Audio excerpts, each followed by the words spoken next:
ابھی ہم براہ راست اپنے ناظرین کو لیے چلیں گے، تھوڑی سی سیاسی گفتگو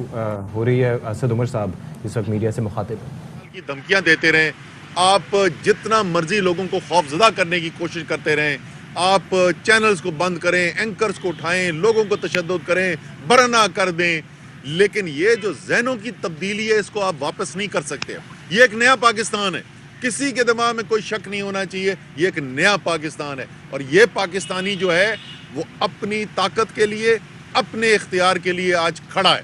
اور وہ کسی اور کے فیصلے ماننے کو تیار نہیں ہے۔ پاکستان کے فیصلے اگر ہونے، پاکستان کی عوام کے بارے میں فیصلے ہونے، پاکستان کے مستقبل کے بارے میں فیصلے ہونے، تو پاکستانی قوم کا فیصلہ یہ ہے کہ یہ فیصلہ صرف اور صرف پاکستان کے عوام کریں گے، اور کسی کو یہ اختیار حاصل نہیں ہوگا۔ کوئی لندن امریکہ سے بیٹھ کے، کوئی بند کمروں کے اندر پاکستان کے عوام کے لیے فیصلے نہیں کرے گا۔ یہ فیصلے جو ہیں اس کا اختیار صرف عوام کے پاس ہے۔ اب جو کیا جا رہا ہے روکنے کے لیے، ایک طرف تو مجھے لگتا ہے کہ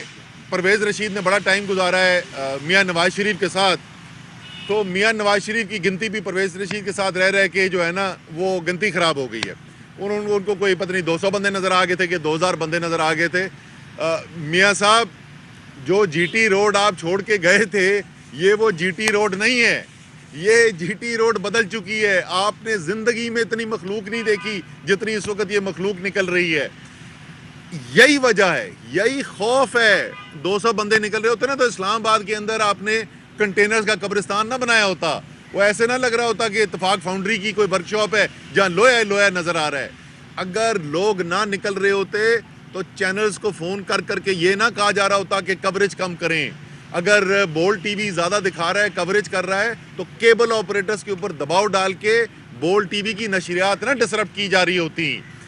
یہ سب اس لیے ہو رہا ہے کہ جو پاکستان کے عوام کو نظر آ رہا ہے وہ آپ کو بھی نظر آ رہا ہے۔ آپ کو نظر آ رہا ہے کہ پاکستان کے عوام اب آپ کے ساتھ نہیں ہیں۔ پاکستان کے عوام نے فیصلہ کر لیا ہے کہ انہوں نے عمران خان کے ساتھ کھڑے ہو کے حقیقی آزادی لینی ہے اور کسی کو اس راستے میں نہیں آنے دینا۔ مارچ کے لیے جس رفتار سے ہم نے پلاننگ کی تھی، اور میں یہ کہوں گا کہ عمران خان صاحب اس وقت بھی مجھے کہتے رہے اسد نہیں چل سکیں گے، اور انہوں نے مجھے کہا تھا اور وہ حقیقت نظر آ رہی ہے، انہوں نے کہا تم دیکھنا صرف شہر نہیں، شہروں سے باہر نکلیں گے، قصبوں کے اندر تمہیں نظر آئے گا کہ لوگ جس طرح نکلیں۔ اور آپ کل ایک چھوٹی سی جگہ جی موڑ امن آباد، آپ وہاں پر دیکھ لیں کہ جو عوام وہاں پر نکل کے آئی ہوئی تھی، اسی طریقے سے جس علاقے سے گزرتے ہیں اس کا نتیجہ یہ ہوا۔ اب ہمارے پاس دو ہی آپشنز تھیں خان صاحب کے پاس، یا تو بیچ میں راستے چھوڑتے ہوئے وہ جلدی کر کے کوشش کریں اور جمعے کو یہاں 4 تاریخ کو اسلام آباد پہنچیں، یا یہ ہے کہ یہ جو ایک تاریخی مارچ ہو رہی ہے، جیسے میں کہا اس وقت پاکستان میں ذہنی انقلاب آیا ہوا ہے، اس کے ساتھ کھڑے ہو کے عوام کے ساتھ اگر لگتے ہیں 2-4 دن زیادہ تو بے شک زیادہ لگا دیں، اور وہ پورا جو علاقہ ہے ادھر سے عوام کے ساتھ رابطہ رکھ کر آگے چلے۔ تو خان صاحب نے یہ فیصلہ کیا کہ وہ 2-4 دن اگر زیادہ لگتے ہیں تو وہ بے شک لگ جائیں۔ کل میں نے متبادل ایک پلان جو ہے وہ بنا کر خان صاحب کو دے دیا ہے، آج انشاءاللہ اس کے اوپر فیصلہ ہو جائے گا کہ کس دن وہ ٹارگٹ کرنا چاہتے ہیں کہ کس دن یہاں پہ اسلام آباد میں پہنچا جائے۔ لیکن ایک بات کے اوپر کسی کو کوئی شک نہیں ہونا چاہیے، وہ جو دن بھی ہوا، وہ جو تاریخ بھی ہوئی، جس دن عمران خان نے یہاں پہنچنا ہے، پاکستان کی عوام کا سب سے بڑا اجتماع آپ نے یہاں پر دیکھنا ہے۔ ایک عوام کا سمندر آنے والا ہے۔ وہ خوفزدہ ہوئے میں وہ جبھی وہ کہہ رہے ہیں کہ جی یہ تو حکومت اگر آپ کی ہے تو آپ جتھے لے کے آ گئے، شرم کرو، تم پاکستان کے عوام کو جتھے کہتے ہو؟ یہی وہ لوگ ہیں جن کے ووٹ سے تمہیں اقتدار ملا کرتا تھا، اب تمہیں یہ جتھے نظر آتے ہیں صرف اس لیے کہ پاکستان کے عوام کی شعور بیدار ہو گیا ہے، ان کو نظر آ گیا ہے کہ تم لوگوں نے صرف لوٹا ہے اس ملک کو، اپنی دولتیں بنائی ہیں، خاندان تمہارے امیر ہوئے اور پاکستان کے عوام غریب ہوتے چلے گئے۔ وہ وزیر اعظم بیچارہ جو کرسی پہ بٹھا دیا گیا ہے، اس کو ابھی تک یقین ہی نہیں آتا کہ میں وزیر اعظم ہوں۔ انہوں نے کوئی پچھلے 2-3 دن سے بڑی باتیں کی ہیں جی، وہ کہتے ہیں کہ ہمیں جو ہے ہم معیشت ٹھیک کرنے کے لیے لکھے ہو، خدا دا خوف کرو۔ ایسا کرے نا میاں شہباز شریف، عمران خان تو نکلا ہوا نا عوام کے اندر، میں آپ کو چیلنج دیتا ہوں، آئیں اپنے سیکیورٹی پروٹوکول دور کریں اور آپ کو میں پنجاب کے نا پنجاب کے ووٹ لے کے آپ جیتے رہے, باقی صوبوں کو تو ویسے ہی آپ نے کبھی لفٹ نہیں کرائی, پنجاب کے ووٹ پہ آتے تھے. آئیں ذرا نکلے, میں آپ کو پنجاب میں لے کے جاتا ہوں عوام کے اندر, ذرا بیٹھے نا عورتوں کے سامنے, پولیس پروٹوکول نہیں, رانا ثناءاللہ کی دھمکیوں کے پیچھے چھپ کر نہیں, رینجرز کے پیچھے چھپ کر نہیں, آئیں ذرا عوام کے اندر نکلیں, آپ کو لگ پتہ چاہے گا کہ عوام سمجھتی کیا ہے کہ آپ نے کتنی خدمت کی اور معیشت کتنی ٹھیک کرنے کی کوشش کی ہے. پاکستان کی تاریخ کی بدترین مہنگائی کی ہے آپ نے, ایک عام پاکستانی کا زندہ رہنا مشکل کر دیا ہے. آپ یہ جو اشتہار چلا کے لوگوں کو بیوقوف بناتے تھے نا, لوگ اب بیوقوف بننے کو تیار نہیں ہیں. جتنا مرضی آپ الیکٹرانک میڈیا کنٹرول کر لیں, جتنا مرضی پرنٹ میڈیا کنٹرول کر لیں, آج سوشل میڈیا نے پاکستان کے عوام کو آزاد کر دیا ہے. آپ کا جھوٹ بکنے نہیں والا. لیکن میاں شہباز شریف, میں آپ کو یاد دلاتا رہوں گا, میرا چیلنج یاد رکھنا, آئیں ذرا عوام کے اندر کھڑے ہو کے دکھائیں, لگ پتہ جائے گا قوم کدھر کھڑی ہوئی ہے.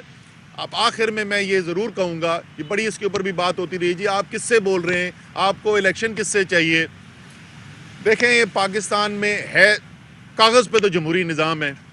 بڑے عرصے سے, کم 1973 کے آئین جب سے بنا ہے اس وقت تو ایک جمہوری نظام ہے, اور جمہوری نظام کے اندر یہ کام, یہ فیصلے کرنے سیاستدانوں کے کام ہوتے ہیں. لیکن اس حقیقت کو کوئی جھٹلا نہیں سکتا کہ پاکستان کے اندر ریاستی اداروں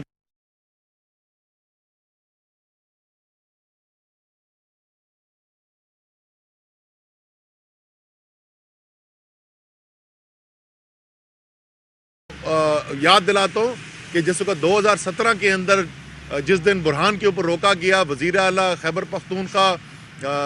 پرویز خٹک صاحب, ان کے اوپر شیلنگ کی گئی, تو اگلے دن صبح سپریم کورٹ نے ہمیں بلایا, میں اور شاہ محمود قریشی صاحب گئے تھے, اور انہوں نے ہمیں کہا کہ آپ سڑکوں پر کیوں ہیں, آپ آئیں نا, ہم آپ کو انصاف دلاتے ہیں. تو سپریم کورٹ سے تو سب سے پہلی عرض یہ ہے کہ یہ جو انسانی حقوق کی دھجیاں اڑائی جا رہی ہیں, جس طریقے سے صحافت پہ قدغن لگائی جا رہی ہے, جس طریقے سے صحافیوں کو خوفزدہ کیا جا رہا ہے, وہ ملک چھوڑ کر بھاگنے پر مجبور ہو رہے ہیں, جس طریقے سے 75 سالہ سینیٹر بھی تشدد سے بچ نہیں سک رہا ہے, آپ اس کے اوپر تو اپنا ایکشن لیں نا. یہ تو آپ کے پاس اختیارات ہیں, یہ تو آئین میں آپ کی ذمہ داری ہے, یہ ذمہ داری تو پوری کریں. اور اسی طریقے سے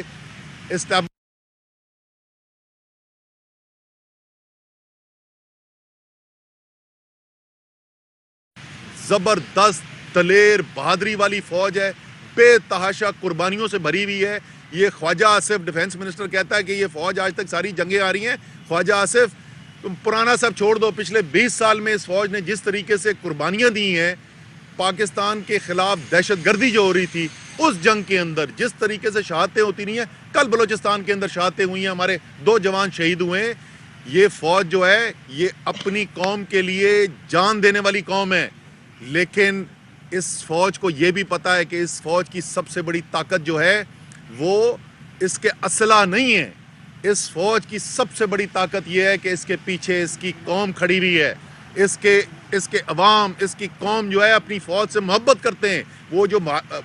قربانیاں انہوں نے دی ہیں وہ اس کی وجہ سے ان کے دل میں ان کی جگہ ہیں. پاکستان کی فوج کی طاقت پاکستان کی قوم کی محبت ہے. اگر ایسی صورتحال پیدا ہو جہاں پر نظر یہ آ رہا ہو کہ ساری قوم ایک طرف کھڑی ہوئی ہے لیکن ریاست کہیں اور کھڑی ہوئی ہے, اور کوئی اگر غلط فہمی یہ رکھتا ہے, جو مجھے لگتا ہے کہ 1-2 لوگ ہیں جو یہ غلط فہمی رکھتے ہیں کہ ٹھیک ہے پھر ہم خوفزدہ کر کے دبا لیں گے, اگر پاکستان کے عوام کی محبت جو ہے اپنی فوج کے ساتھ اس کو خوف میں بدلنے کی کوشش کی گئی تو یہ فوج کے ساتھ اس سے بڑا ظلم نہیں ہو سکتا, قوم کے ساتھ اس سے بڑا ظلم نہیں ہو سکتا. قوم فیصلہ دے بیٹھی ہے, دشمن ہے اس ملک کے, ہم گھرے میں دشمنوں کے اندر, قوم کو یکجہتی کی ضرورت ہے.